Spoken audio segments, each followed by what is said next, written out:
E é sobre a própria Igreja de Cristo que eu queria falar nessa noite. E eu queria começar perguntando a cada um que está aqui se você ama a igreja. E quando eu digo amar a igreja, não é simplesmente amar esse prédio, alguma denominação ou a estrutura em si. Mas você ama as reuniões que existem, você ama a igreja local, você ama os cristãos que estão na nossa região, você ama o corpo de Cristo. Pense um pouquinho, você verdadeiramente tem amado a igreja? E quando eu pergunto isso, eu não quero dizer que não existem pessoas que amam a igreja. Porque eu tenho convicção que aqui tem pessoas extremamente comprometidas, que frequentam, que estão envolvidos, que se dedicam, que dedicam a sua vida, não só a esse local, mas dedica a sua vida em adoração a Jesus. Mas eu também tenho a convicção que existem pessoas aqui que muitas vezes parecem insatisfeitas, até comprometidas, vêm aqui, mas têm algumas insatisfações em seu coração, que não gosta talvez de uma coisa ou de outra, e por isso vem, mas fica quieto talvez no seu banco. Outros que talvez venham e já passou pela mente. Eu acho que eu devo mudar de igreja, aqui eu não me encaixo, acho que aqui não é o meu local. Existe esse grupo também presente aqui, e a gente deve ter ciência disso. E essas insatisfações acontecem por diversos motivos. Às vezes eu posso dizer, e várias igrejas que eu passei, que são motivos missionários, né? Que diz, minha igreja, ela não batiza mais, ela não se preocupa mais com os perdidos, ela não causa nenhum tipo de impacto na sociedade, no bairro que vive, por isso eu quero uma outra igreja que talvez esteja preocupado com essas coisas.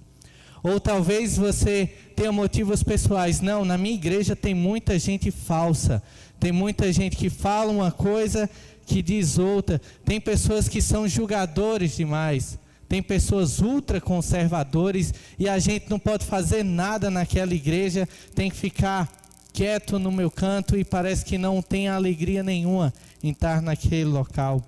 Isso acontece porque a cada dia que passa, a nossa cultura tem colocado um individualismo muito grande em cada um. Quer que a gente busque os nossos próprios interesses, quer que a gente viva da melhor forma que eu achar possível, ao ponto que viver em comunidade, seguindo a palavra de Deus, tem se tornado difícil, tem se tornado contracultural.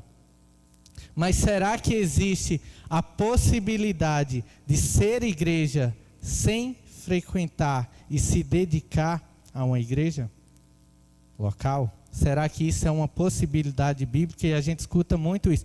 Não, eu não frequento, não sou tão assíduo na igreja, mas eu tenho minha vida devocional muito boa. Eu oro muito na minha casa, só não vou tanto na igreja, mas não precisa, porque eu tenho um relacionamento muito grande com Deus em casa. Será que isso é uma verdade bíblica?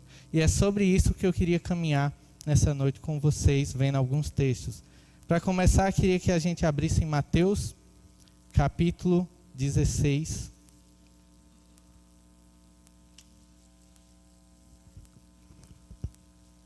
Evangelho de Mateus, capítulo 16, dos versículos 13 a 19.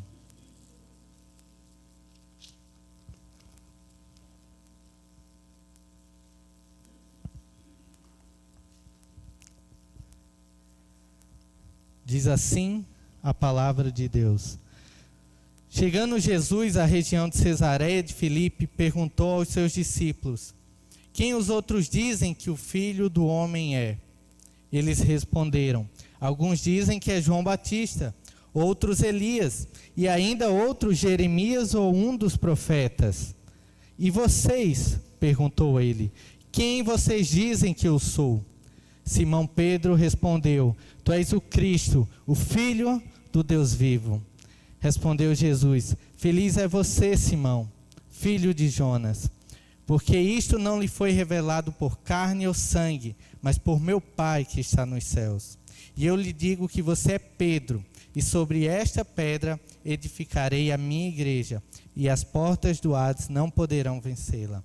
Eu lhe darei as chaves do reino dos céus, e o que você ligar na terra terá sido ligado nos céus, e o que você desligar na terra terá sido desligado nos céus. Vamos orar? Querido Deus, que a Tua palavra hoje possa falar aos nossos corações, Deus. Nós clamamos para que o Teu Espírito Santo haja com poder e que a nossa vida possa ser a cada dia mais dirigida, direcionada por Ti, Deus. Nos ajuda como igreja a crescermos cada vez mais no Senhor. Assim oramos em nome de Jesus. Amém.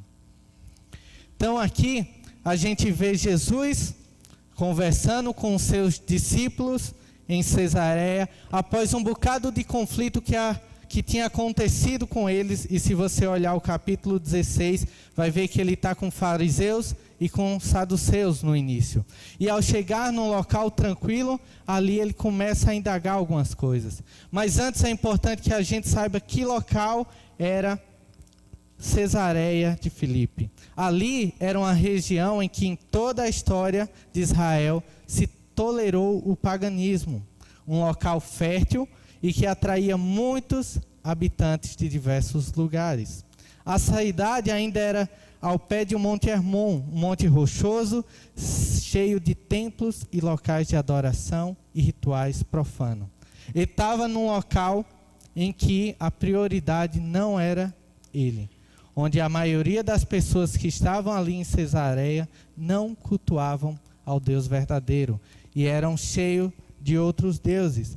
E meio que nesse contexto que ele sabia que essas coisas não aconteciam, ele perguntava: o que as pessoas têm dito que eu sou? Que o Filho do Homem é. E a gente pode ver no texto que algumas respostas vão aparecer então. Dizem que é João Batista, que é Elias, Jeremias ou outros profetas. E aqui a gente vê que duas características estão contidas ao falar nessas pessoas, mas que não representam totalmente quem é Jesus Cristo. Primeiro, as pessoas estão relacionando o Jesus vivo a pessoas mortas no passado, a vultos no passado, em que eles reconheciam algumas características nele, mas Jesus era uma pessoa ímpar e não poderia ser comparado a nenhum desses. E nisso também havia verdades, meias verdades, que poderiam ser perigosas. Ao associar com uma pessoa, não quer dizer necessariamente que ela seja. Isso pode trazer confusão na mente delas. Porque Jesus, ele transcendia a todos esses homens. Quando a gente olha para João Batista, em semelhança com Jesus Cristo, a gente vê que ambos eram filhos da sabedoria e tinham partes vitais no plano de Deus com relação à salvação. Só que João Batista, ele podia apenas preparar os homens para o reino de Deus. O próprio Jesus, ele capacitava e dava o reino de Deus para as pessoas que o procuraram, fazer com que as pessoas pudessem receber verdadeiramente esse reino. Elias era um homem de oração que realizou várias curas, e Cristo também era desse jeito. Elias lutava contra a religião falsa que existia em seu meio, e Jesus arduamente também fazia da mesma maneira. Mas a gente vê na palavra do Senhor que Elias, em certos momentos, ele estremeceu, ele fraquejou na sua vocação. Mas a gente vê Cristo cumprindo com firmeza e com constância tudo que Deus tinha colocado para ele fazer. Jeremias, alguém que pacientemente resistiu a todos os sofrimentos que foram colocados em seu ministério, muitas vezes sem reclamar. Jesus da mesma forma, mas Jeremias foi apenas um profeta. Mas Jesus, ele era o próprio Deus, vivo, encarnado que estava ali naquele local. Jesus, ele não podia ser comparado a nenhum desses. E é por isso que Pedro dá a resposta correta no versículo 16, quando ele é perguntado: e vocês, quem dizem que eu sou? E Pedro diz: tu és o Cristo, o Filho do Deus vivo. Pedro conseguiu, por meio do próprio Espírito Santo, e fala que Jesus, ele é o Deus, ele é o Messias prometido que traria salvação a todas as pessoas. E mediante essa confissão de Pedro, a gente vai ver o relato de Jesus, onde diz: eu edificarei a minha igreja. Quem edifica a igreja, quem edificou não foi o homem, não foram as pessoas ao longo da história, mas quem edificou a igreja é o próprio Cristo. Ele é o fundador e ele é o alicerce da igreja. Assim, a igreja existe por sua iniciativa divina e nós devemos viver para ele. Quando a gente vai analisar a tradução de igreja em tantos contextos que ela vem a aparecer, a gente vê que está relacionada a uma igreja local, que muitas das vezes a gente diz: não é somente isso. Tem a igreja local, tem o corpo, tem as reuniões, tudo faz parte da igreja. Então, você ama a igreja? Se não, eu digo, provavelmente você não ama a Deus e não ama a Cristo Jesus, porque foi Ele quem fundou. Vamos abrir rapidinho em Atos, capítulo 20, versículo 28. Atos 20, 28.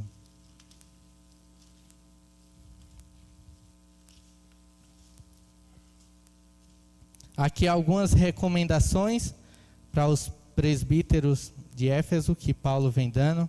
E aí no 28 ele vai dizer: cuidem de vocês mesmos e de todo o rebanho sobre o qual o Espírito Santo colocou como bispos, para pastorearem a igreja de Deus, que ele comprou com seu próprio sangue. Cristo compra, edifica, alicerça a igreja com seu próprio sangue. Desprezar a igreja representa desprezar o sangue de Cristo.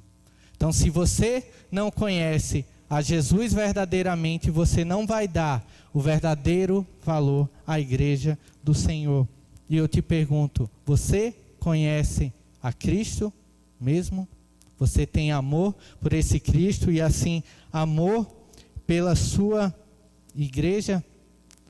Mas você, diante de tudo isso, ainda pode olhar para mim e dizer: eu concordo com você, tem a ver, mas não representa a institucionalização da igreja, o estatuto que nela tem, e eu tenho que seguir e andar conforme tem dizendo. A gente olha na história, a gente vê em ato que a igreja acontecia nas casas, tinha reuniões lá e era tudo de maneira muito mais tranquila, não tinha burocracia, não tinha uma câmera filmando na época e passando em todo canto e assim vai.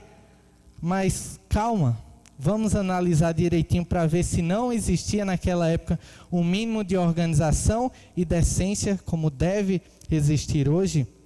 Para começar, eu queria definir a palavra igreja, que no grego quer dizer eclesia. E essa palavra, ela é formada pela combinação de duas, e isso no português, não que eu seja bom em português, chama aglutinação. Por exemplo, uma palavra boquiaberto. Todo mundo sabe o que é boquiaberto, que a ideia está. É da junção da palavra boca mais aberto. Formou boquiaberto. Planalto é plano mais alto. Formou planalto. Então a eclesia são duas palavras. Ek e kalel formou a eclesia. E o sentido normal que se dá é chamados para fora. Quando a gente olha a tradução das duas, seriam literalmente chamados para fora.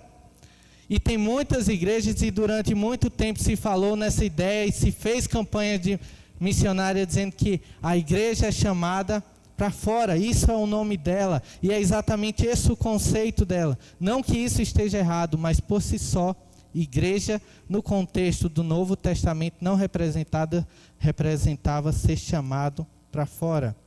Isso porque o termo deriva do Antigo Testamento. E eu queria que vocês abrissem comigo em Deuteronômio, capítulo 9, versículo 10. Ela surge de dois termos hebraicos, chamados Carral e Edá. Deuteronômio, capítulo 9, versículo 10.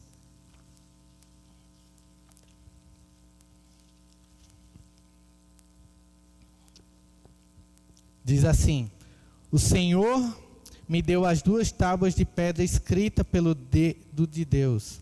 Nelas estavam escritas todas as palavras que o Senhor proclamou a vocês no monte, de dentro do fogo, no dia da Assembleia. Essa reunião, que chama aqui de Assembleia, é a mesma ideia de igreja que está contido no Novo Testamento. Quando você olha Deuteronômio 10, 4, quero que vocês vão comigo também, uma página do lado. Deuteronômio 10, 4. O Senhor escreveu nelas o que tinha escrito anteriormente, os 10 mandamentos que havia proclamado a vocês no monte, do meio do fogo, no dia que estavam todos reunidos. Então, o termo igreja vai simbolizar, vai representar reunião, assembleia, pessoas juntos com uma finalidade. E aqui, com certeza, cultuar a Deus. E se a gente olhar para o Antigo Testamento, para o povo de Israel, a gente vai ver como eles viviam debaixo de rituais e de leis. Se hoje a gente reclama de poucas coisas que estão no estatuto, imagina o tanto de deveres e obrigações que o povo tinha a fazer. E aí você mais uma vez pode olhar para mim e dizer, tá certo, Jesus veio e rompeu com todas essas coisas, é por isso que a gente não necessita de mais nada. E eu queria que agora a gente olhasse para o Novo Testamento e ver o próprio Cristo e vendo em outros versículos apóstolos mostrando para uma organização, para algo formal, para algo que deveria existir nessas reuniões. Não precisa abrir, mas em Mateus 10, Jesus, ao enviar os discípulos para pregar, é interessante que ele não diz, vá e pregue o evangelho. Somente isso. Ele vai dar uma série de coisas que os discípulos tinham que fazer. Não vá primeiro para Jerusalém e assim por diante. Chegue isso, fale desse jeito. Se não lhe receber, bata os calçados. Então ele deu uma ordem do que tinha que ser feito. Então sempre existiu. Imagina na sua família, na sua casa, não existir uma organização mínima, um padrão de organização. Eu estou há pouco tempo casado e organização é algo difícil, né? Porque eu acho que eu sou organizado e ela também acha que é organizada. E o que é organizado para mim não é para ela. Então, às vezes eu deixo algo aqui na mesa que para mim está organizado, é um livro, porque eu vou usar depois. Quando eu vou 10 minutos procurar o livro, cadê o livro? Sumiu, que ela organizou em outro canto. E não existe um padrão ainda, e a gente está meio perdido, e é porque é só o meu quarto, né? A gente ainda não se mudou. E está meio difícil. Mas imagina sem organização. E aí quando a gente vê para a igreja alguns níveis de organização, a gente vê na grande comissão, lá em Mateus 28, versículo 19 a 20, um texto bem conhecido, Deus dizendo que deveríamos batizar e discipular, e ensinar a todos. Não é de todo jeito que se vive. Vocês vão ter que batizar e discipular. A gente vê em Mateus 18, do 15 ao 17, como tratar um irmão que está em pecado, até o nível de ter exclusão da igreja. Exclusão não é algo que o pastor criou para tentar botar uma ordem, é algo bíblico, para aquelas pessoas que não se arrependem do seu pecado. A gente vê disciplina tendo que ter na igreja. A gente vê a ceia do Senhor sendo estabelecida. A gente vê a ordem dos apóstolos, dos líderes, exercer tudo com autoridade. A gente vê requisitos para a escolha dos líderes na carta de Timóteo e de Tito. E também na escolha dos diáconos. A gente vê requisitos para isso. A gente vê pastores recebendo a ordem de exortar e repreender com toda a autoridade. A gente vê o ofício dos diáconos servindo as viúvas. A gente vemos membros que devem prestar contas aos seus líderes também, falar. A gente vê a coleta dos dízimos no primeiro dia da semana, está lá em 1 Coríntios 16. A gente vê a ordem para a pregação da palavra. Estatutos, essas coisas existem na igreja, não é para ser algo chato, mas é para cumprir as sagradas escrituras. A igreja necessita ter um mínimo de organização e decência, por mais que muitas vezes a gente não goste, não queira, mas é o que a palavra de Deus traz para cada um de nós, que a gente deve entender que essa organização vem também do Senhor. Ele é organizado e Ele quer suas coisas com ordem e com decência. Tem um teólogo que foi pastor luterano, Bonhoeffer, que ele vai dizer: a igreja ou congregação é um organismo articulado. Ao falar de igreja como corpo de Cristo, incluímos sua articulação e ordem. Ambas são necessárias ao corpo e são uma designação divina. Um corpo desarticulado está fadado a morrer. A ordem na igreja é divina, tanto em origem como em caráter, embora, é claro, tenha o propósito de servir e não de dominar. Nós, como igrejas, acima de tudo, devemos servir e viver nesse propósito, mas sabendo que deve estar tudo articulado e que isso provém do nosso Senhor. Eu queria que agora a gente fosse para um outro texto. Talvez você tenha algumas dúvidas ainda naquele texto de Mateus, depois a gente pode tirar. Mas vamos para Hebreus capítulo 10. Um segundo texto que eu queria olhar rapidamente com vocês. Hebreus 10. A gente vai ler do 19 ao 25 para tentar pegar um pouquinho do contexto.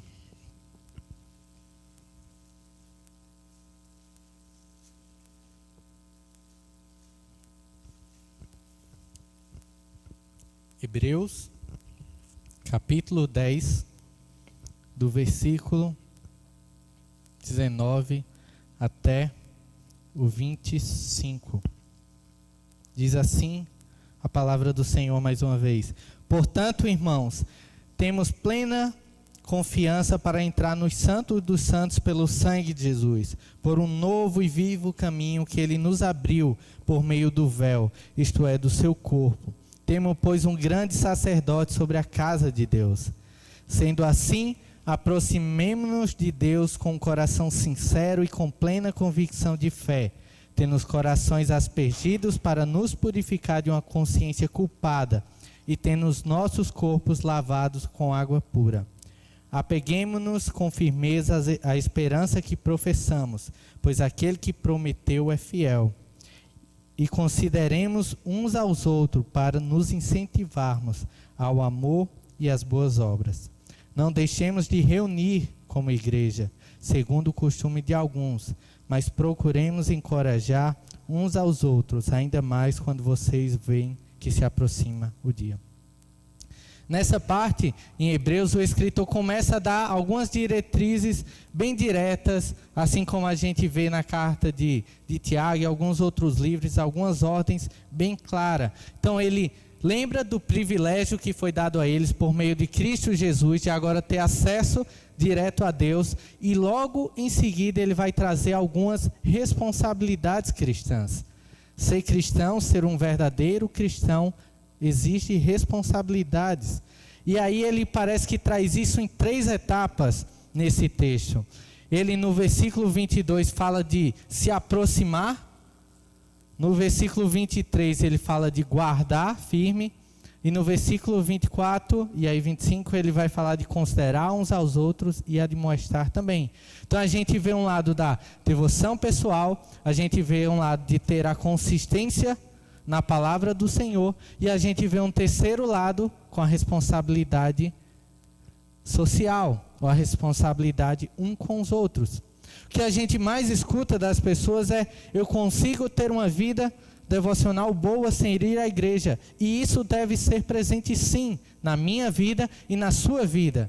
A gente deve ter uma vida devocional equilibrada diante do Senhor, como ele coloca aqui com meio que quatro condições no versículo 22, quando ele vai falar: aproxime-se de Deus com um coração sincero e com plena convicção de fé, tendo os corações aspergidos para nos purificar de uma consciência culpada e termos os nossos corpos lavados com água pura. Então a gente vê aqui, a nossa devocional a Deus, pessoal, deve ser algo sincero, porque tem como eu enganar as pessoas, tem como eu te enganar em alguns momentos, ou durante um bom período de tempo, mas ao Senhor a gente não consegue enganar. Então ele diz, viva uma devoção ao lado de Deus, se aproxime, mas sem fingimento, sendo algo sincero. Ele diz, tendo plena certeza da fé, ou seja, sem dúvidas do que é obtido por meio de Cristo, ao acesso que foi obtido. Ele diz, com corações purificados da má consciência ou de uma consciência culpada. Ou seja, nesse contexto é mais do que um ato ritual, mas é uma condição moral dos seus pensamentos, que seja algo que ninguém vai ver, mas que você dentro está buscando ter uma consciência limpa do lado de Deus. E por fim ele diz, lavado o corpo com água pura. E aqui a gente pode trazer a ideia de atos manifestos. O que você faz fora, que as pessoas veem, também vai mostrar que você tem uma vida devocional ao lado do Senhor. Que você é devoto do verdadeiro Cristo. Na consistência, ele diz no versículo 23, de se apegar com firmeza. E é isso que a gente deve fazer nos dias em que a cultura impõe tudo que é contrário às sagradas escrituras. A gente deve ter certeza de manter o padrão bíblico, manter o padrão que Cristo quer para as nossas vidas. Por mais que isso venha a trazer algumas consequências que na nossa visão é negativa, perante o meio que eu vou estar, mas me importa mais agradar a Deus ou agradar aos homens? A quem eu tenho agradado? Será que minha vida mostra que eu me apeguei com firmeza às sagradas escrituras ou não? E aí vai chegar as obrigações sociais, que é onde eu queria enfatizar mais um pouco. E já, em vez do 24 e no 25, quando ele diz, não deixemos de reunir como igreja. Se a gente traduz literalmente essa palavra no original, é não deixando a nossa congregação. Aqui vem uma ordem direta do escritor a você não deixar a congregação que você vive, que não seja por motivos, claro, bíblicos. Se você vê que lá não prega a palavra com fidelidade, que lá não se importa com os perdidos, que lá não administra de forma correta financeiramente e assim por diante, claro, você deve lutar nessa igreja e não tem jeito nenhum, talvez aí pensar em sair. Mas uma igreja bíblica, por que a gente deixaria uma igreja que a gente considera ela bíblica? A gente só pode fazer isso se as nossas motivações provavelmente estiverem erradas e o egoísmo já tiver brotado no meu coração, ao ponto de querer a minha vontade pessoal do que a que tem sido imposta naquele local. Essa ideia de congregar-nos dá a ideia de se reunir em um lugar. O sentido desse termo não se refere a amigos que estão lendo a Bíblia em sua casa, ou num cafezinho, ou no shopping, ou em qualquer outro canto, dizendo, não, a palavra de Deus diz onde 2 ou mais estão reunidos, ali ele está, e não precisa eu ir para a igreja, só precisa eu chamar outra, a gente bate um papo, lê um versículo. Não é esse o sentido, mas é uma reunião formal do povo de Deus para a adoração. Esse é o sentido de congregar aqui. E é isso que a gente deve valorizar, adorar juntos, uns com os outros. E quando a gente vive em congregação, é aí que a gente cresce na palavra de Deus, é aí que a gente cresce uns com os outros. A gente vê aqui nesse texto, tanto no 25 como no 24, a ideia de encorajar, de admoestar, de considerar o outro superior e tantos outros. A vida em igreja é uma vida um ao lado do outro, nunca individual, mas é sabendo que temos uns aos outros para estar edificando, para estar consolando, para estar admoestando, para estar encorajando, para estar vivendo. Não existe viver com Deus que não seja viver uns com os outros. E a gente, quando lê aqui em Hebreus, parece que o fato de querer viver sozinho ou querer viver sem se reunir mostra uma grande fraqueza naquele povo. E o escritor quer chamar a atenção deles para isso. Porque sem viver junto não tem estímulo ao amor e às boas obras. É necessário que a gente viva como igreja juntos, estimulando uns aos outros, encorajando. E eu poderia ler aqui bem uns 20, 30 textos que vai falar uns aos outros, uns aos outros, uns aos outros. Contem pecados, orem uns com os outros. Mas eu creio que a grande maioria de vocês sabem muito bem dessas verdades. Então, como Augusto Nicodemos vai falar, viver sem igreja é errado. Tentar ser crente em casa sozinho está errado também. Criticar a igreja organizada, achando que ela é o fim de todos os males que acontecem, está errado. E isso tudo, no final das contas, mostra ingratidão no nosso coração por aquilo que Deus veio a fazer. Kevin DeYoung também, outro escritor, vai falar que você não pode deixar de ir à igreja e continuar sendo igreja. Você não pode deixar de ir à igreja e continuar sendo a igreja. Porque essa não é uma verdade bíblica. Porque a igreja tem origem no próprio Deus. Ele que organizou e deu os procedimentos. E ele deixou uma ordem bem clara. Se congreguem, vivem juntos, vivam encorajando uns aos outros.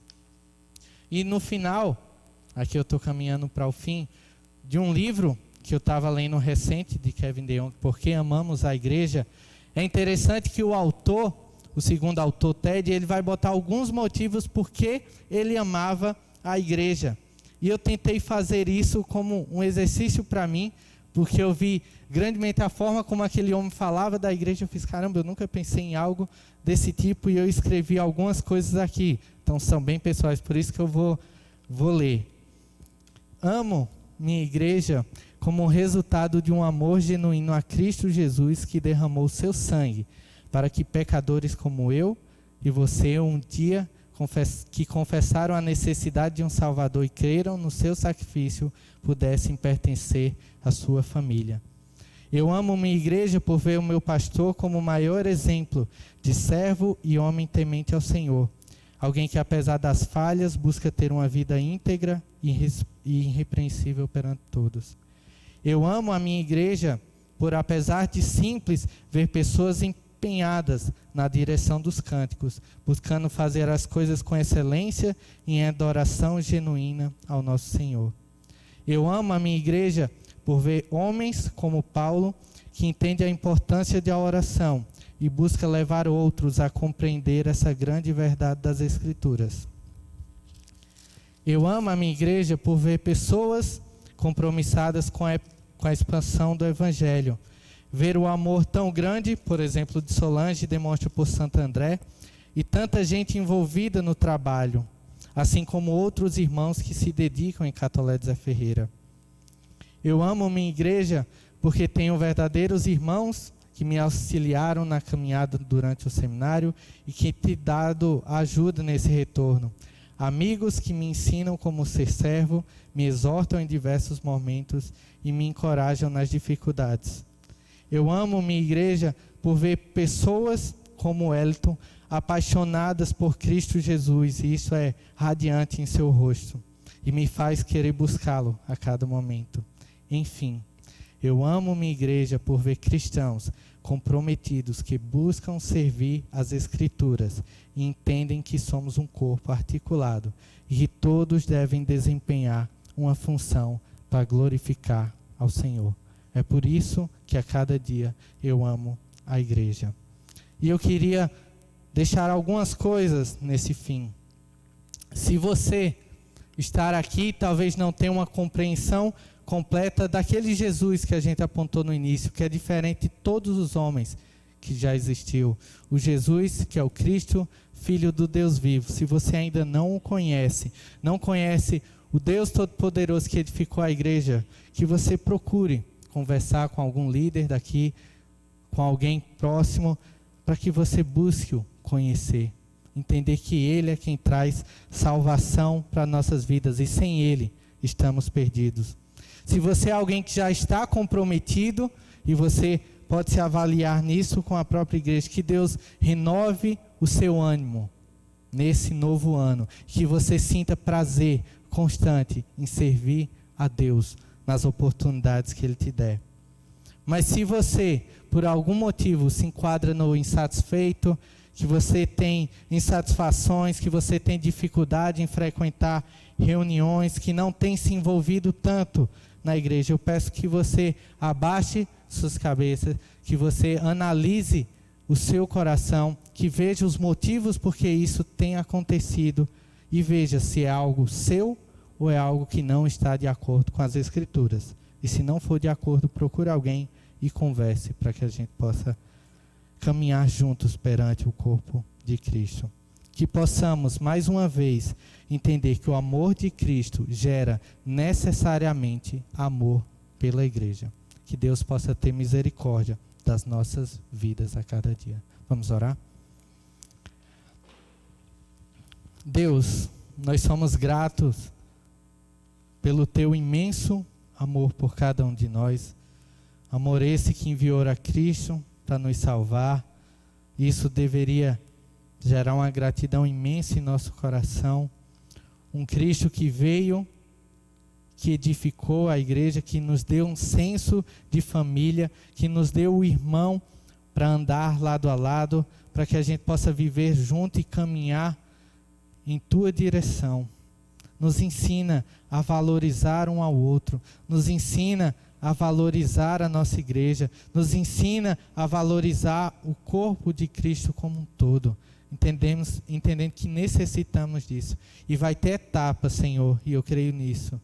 Etapas na nossa vida que realmente só vamos conseguir passar se tivermos irmãos do nosso lado nos ajudando.